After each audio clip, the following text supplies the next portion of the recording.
Hello everyone, I am K. Sadashiva. Welcome to my channel KLR Educators. Due to some technical issues, we were not able to upload the video which was supposed to be uploaded on Thursday. So as I told you earlier, we will be running a course on modern Indian history on every Thursday and world modern history on every Sundays. So from next week onwards, we will be regularly running the courses.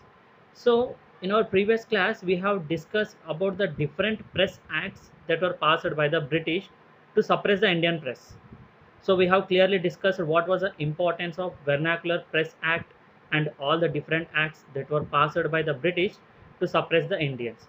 So here today we are going to learn the different agriculture policies that were introduced by the British. And I request you all again to please make a running notes for your revision purpose. And also remember the topics which we are going to discuss from now onwards are very much important for your mains. So please focus on these topics and make a short notes which is easy for you to revise everything when you're doing your revision. So let's start with our today's lecture. Agriculture and land revenue policy. If you take countries like India, India is primarily an agricultural country. So what is the main profession of the people in India? That is agriculture. We have a good historical background regarding agriculture. It contributes nearly 16 to 17% of the GDP of country. So if you take agriculture, it nearly contributes to 17% of the country's GDP. So just imagine how much important agriculture is for India. More than 50% of population is dependent on it. So more than 50% of people are engaged in agriculture. So it is very much important that we have to take care of this agriculture. That's why government spends lot of money on agriculture every year, so that all the people who are engaged in this are satisfied with this profession. If agriculture is not handled well, then it will affect all other sectors, as many sectors depend on agriculture. See, many sectors are dependent only on agriculture for their raw material. If this agriculture is not handled well, it will definitely affect all other sectors. Till the end of 18th century, there was a strong relationship between primary and secondary industries in India. At the time, tertiary sector was not much developed in India. Mostly primary and secondary sectors were there in India. So agriculture, because of this agriculture only, the Britishers, they were getting raw materials and Indians were also getting these raw materials. Up to the end of 18th century, there was a good relationship between the primary and secondary industries, because the secondary industries were getting all the raw materials from this primary sector, that is from agriculture only. But the British destroyed this industry in the country by introducing some policies which were completely against the Indian interest. See, what the British did when they came to India, they understood the agriculture is very much important for the people and they are mostly engaged in agriculture only. So if we start exploiting the people who are engaged in agriculture, we can earn crores. That is why the British mainly focused on this agriculture, because when more people are engaged in it, more money is coming from it only. The Britishers wanted the money. That's why they came to our country. So British, what they did, they destroyed primary sector as well as the secondary sector. The main theme of these policies were getting more and more revenue from agriculture. The main purpose why the British came to India, to get more and more money. So when agriculture is giving you more money, they will keep their focus completely on agriculture only. The British mainly adopted three types of land revenue policies. So British, they mainly adopted three types of land revenue policies. So what are they? First is zamindari or the permanent settlement, mahalwari settlement, rayatwari settlement or rayatwari system. Area under the different revenue policies were, see, this is the percentage of area which was under the different systems. If you take zamindar system, the area was 19%. If you take rayatwari system, 52% of India land was under this rayatwari system. If you take mahalwari system, 29% of land was under mahalwari system. Okay, we will discuss why the Britishers introduced different systems in different areas. We will see in our upcoming videos, but you have to remember these numbers, because while writing in mains, these numbers are very much important. So if you take zamindar system 19%, rayatwari 52 and mahalwari 29%. So development of land revenue policies. So how was the land revenue policy developed in India by the British? It was done in 4 phases. Okay, the phase 1, Land revenue policy that was implemented in Bengal was by Robert Clive. See, if you take the land revenue policy, it was introduced in Bengal by Robert Clive. He was the governor at that time, and he was a person who introduced the dual system. So we have clearly discussed about him in our previous videos. If you haven't watched that video, you just go back and watch that video so that you will get proper information about Robert Clive and his dual government policy. It was after the Treaty of Allahabad.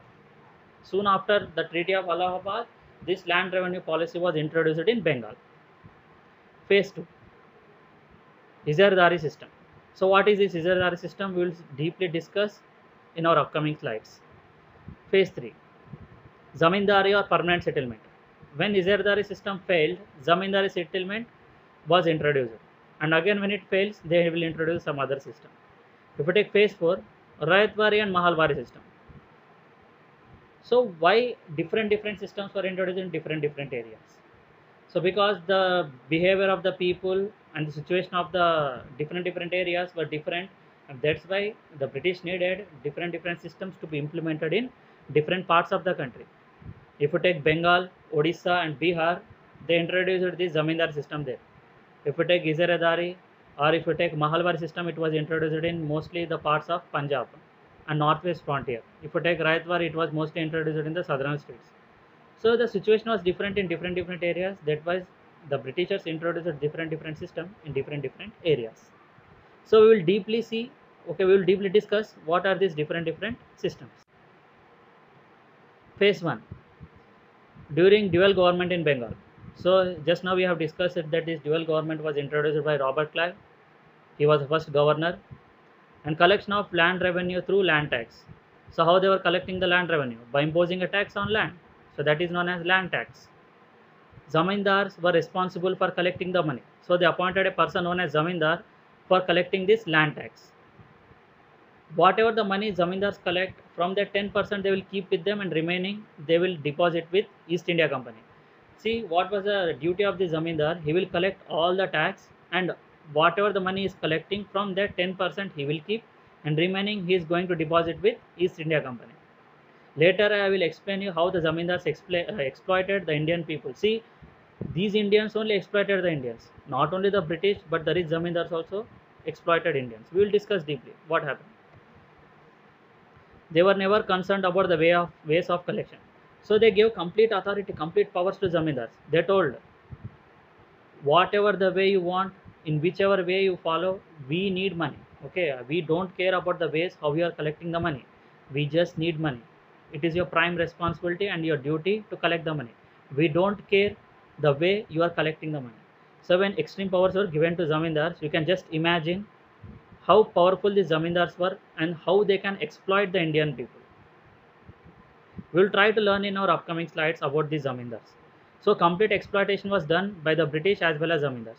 So when complete authority was given by the British to Zamindars regarding the collection of tax, now we can understand the role of Zamindars, how they are going to exploit the Indians, and how they are going to collect more and more money from the Indians.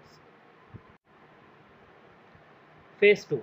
If you take the phase 2, in this phase 2 we can see Lord Warren Hastings, who was the first Governor General of India, and he introduced Izardari or farming system in the year 1773. So in the year 1773, Lord Warren Hastings, who was the first Governor General of India, introduced Izardari or farming system. So what is this Izardari system? So it is nothing but the system of auctioning. So how it is done? The right to collect land revenue was given to the highest bidder for 5 years. So they will organize an auction. In that, many people will participate, and those who bids high will get all the powers to collect the land tax for 5 years. So imagine if I bid that I am going to collect amount of rupees 1 crore every year, then I have to surely collect 1 crore and I have to pay that 1 crore rupee to the British government. But what the Zamindars used to do, who used to bid in this auction, they used to collect 2 crore rupees in place of 1 crore. So just imagine, there was nothing left in the hands of the farmers, because the British were exploiting and the Zamindars were also exploiting the Indian farmers. But the system was abolished in the year 1777 and the annual tenure system was introduced. When the Britishers came to know the extreme exploitation that was done by the zamindars, they thought to drop their plan, because see, this much of extreme exploitation is very much dangerous, because at some stage the people will stop paying. They will tell, if you want to kill me, because if I pay tax also, I'm going to die. If I don't pay tax also, I'm going to die. So if you want to kill me, I'm not going to pay a single penny to you. So the British also scared, if they face these kind of situations, it will be very difficult for them. So that's why they abolished their system, and they introduced annual tenure system.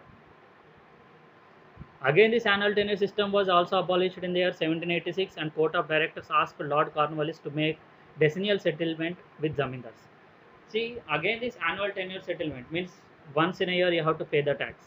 So this system also failed, and later in the year 1783, when Lord Cornwallis was appointed as Governor General of India, when he came, the Court of Directors who were present in India, they asked Lord Cornwallis to make decennial settlement. Means you make an agreement with zamindars for 10 years and ask them, and or give them a target that they have to get this much of money and they have to deposit with East India Company.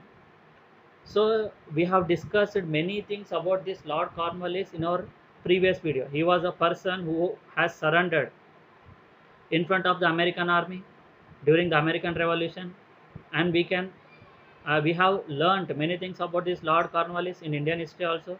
So better, if you haven't watched that videos, you please go back, watch that videos, because Lord Cornwallis has lot of prominence in Indian history as well as world history. So I am running the parallel course on every Sunday on world history also. So in that we have discussed about the Lord Cornwallis in American Revolution. So I request you, those who haven't watched that video, please watch that video first, and later you come back to this video. So in this image you can clearly see, it was Lord Warren Hastings, who was the Governor General from 1773 to 1784. He was a person who introduced the Rizaidar system. Land was auctioned, and right to collect revenue was given to the highest bidder for 5 years. So later annual tenure was introduced, and land was owned by the state, but it was a big flop, because the people were not paying that much of money, and this land tenure system was also not giving or yielding that much of money the British expected. So the Court of Directors asked Lord Cornwallis to make decennial settlement with zamindars, and to give such targets, huge targets to zamindars, that they have to deposit this much of money for sure in this tenure. So with this, we are done with our today's session. We have discussed about the different agricultural policies that were introduced by the British. Yet in our upcoming video, we are going to deeply discuss what is Mahalwari, what is Rayatwari, okay, all these systems, and why Rayatwari in certain area or particular area, why Mahalwari in particular area. All these things we are going to discuss. Why I am stressing on this means, because these answers are very much important in mains. When you are going for mains answer writing, you have to learn what is the significance of these agriculture policies. Only knowing the agriculture policies doesn't yield you, or doesn't give you that much of cost benefit, but you should know the prominence or importance or role of these agriculture policies that were introduced by the British. So if you have liked my video, please give a like, share these videos to your friends who are also preparing for many competitive examinations, and if please subscribe my channel if you haven't subscribed yet. So thanks for watching my video. Thank you one and all. Jai Hind.